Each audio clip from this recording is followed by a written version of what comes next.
So, what in the world is fracking and why does everyone suddenly seem to be talking about it? It sounds dangerously close to something you would yell at someone who stole your parking spot, like, frack you, get out of my fracking spot. But if you listen to Trump, Biden, Pence, or even Kamala Harris lately, then you know it's apparently a very important issue. From the gas that fuels our everyday lives to the water we depend on to survive, fracking affects you, whether you know it or not. Hydraulic fracturing, or fracking, is a term used to describe a controversial method of recovering gas and oil from shale rock buried deep below the Earth's surface. After watching the presidential debates, I felt obligated to educate myself on the subject that both candidates kept bringing up over and over. Since then, I've read numerous geological, environmental, and news articles concerning fracking. Now, my goal here is to briefly describe the process of fracking and the controversy surrounding it. And finally, the stance of both the presidential candidates concerning the future of fracking. First and foremost, what is hydraulic fracturing or fracking? Let's begin there. The type of fracking that we know today didn't start until about the 1940s. Now, this process produces fractures in shale rock formations that stimulates the flow for gas and oil. It increases the amount that can be recovered at the surface. And as studentenergy.org describes, it can be completed in about 4 basic steps. First, wells are drilled vertically up and down and thousands of feet below the land surface, and then can turn horizontally or in any direction really to reach locations where gas or oil is believed to be trapped in rock. Second, fractures are created by pumping large quantities of water, sand, and chemicals at high pressure down the wellbore and then into the target shale rock formations. The sand then actually helps hold open those fractures and allows the gas and oil to leave the rock formations and be drawn back up to the surface. Next, wastewater, also known as flowback water or produced water, returns to the surface and the fracking process is completed. Finally, the natural gas or oil that was collected at the surface, it's processed, refined, and then shipped to the open market where we get it as a consumer. At this point, you're probably wondering what makes fracking so much better than normal well drilling. Well, what are the advantages?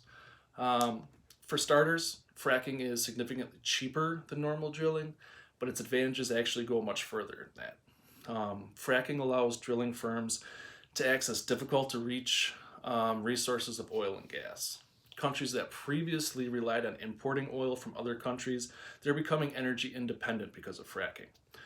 In the United States, we've significantly boosted domestic oil production, and that's driven down gas prices. In fact, it's estimated to have given us about 100 years of gas and oil independence. According to Timothy Pucko of the Wall Street Journal, the U.S. has now become the world's largest oil and gas producer. And after decades of importing fuels from around the world, the country is now a net exporter, that gives us even more power internationally. Additionally, the increased collection of natural gas has presented an opportunity to generate electricity at half the CO2 or greenhouse gas emissions from coal plants. The increased efficiency of fracking has also fed a massive expansion of drilling worldwide. And this has been a major source of new jobs over the last decade and helped make energy prices historically low. Unfortunately, as is the case with most things that seem too good to be true, there's a lot of major drawbacks and controversies surrounding the process of fracking. The extensive use of fracking in countries like the US, where it's revolutionized the energy industry, it's prompted a lot of environmental concerns. Fracking uses huge amounts of water, which have to be transported to the site with a significant cost to the environment. In fact, it usually requires about 11 million liters of water per well, which is up to 100 times more than traditional extraction methods, and it rapidly depletes freshwater resources, according to the United States Environmental Protection Agency. Fracking is also controversial because of the chemicals used in the process and the vast amounts of chemical wastewater that it produces.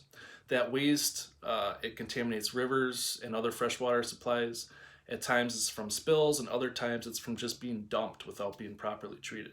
Now, according to the BBC.com, fracking can also cause unnatural earthquakes and tremors, and that's from the drilling itself. Because fracking's so cheap and efficient, it also discourages energy companies and governments from looking for other alternative renewable energy resources.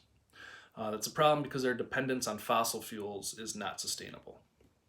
So now that we understand what fracturing, or Yeah, fracturing or fracking actually is, and the issues surrounding it. Let's look at what the candidates for president think about it.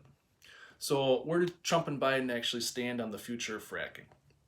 Former Vice President Joe Biden, the Democratic nominee for president, he's called for a limited ban or restrictions on fracking. His campaign considers a reduction in fracking to be a critical step in reducing our reliance on fossil fuels and lowering greenhouse gas emissions. They say that this strategy is actually going to create more jobs by focusing on industries that'll grow as the demand for cleaner fuels rises. Now, President Trump, on the other hand, the Republican candidate, he rejects the concept of a ban and he considers himself somewhat of a protector of oil, gas, and coal jobs, according to the Wall Street Journal. Trump questions the science behind climate change and he supports policies that increase the production of fossil fuels. He also says that continued deregulation is important to making sure that we don't have to start importing oil again from other countries. So, in the last few minutes, I've given you a brief rundown on the methods, advantages, controversies, and the political policies concerning hydraulic fracturing or fracking. Fracking has become one of the biggest issues during this election, and it's no wonder. Bans or restrictions of any type would effectively halt the oil industry in its tracks. It would cost thousands of jobs, raising energy prices and making the United States dependent on other countries for fossil fuels again.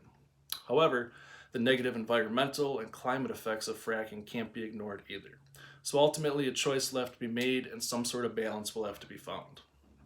So next time you're watching the debates or fracking is mentioned on the news, remember it's much more than just a funny word. Fracking has very real consequences both economically and environmentally. And if we choose to support a candidate who promotes fracking, we're risking permanent or irreversible damage to our natural resources. But if we vote for a candidate who would ban or restrict fracking, our economy declines and our energy costs rise. Thanks, guys.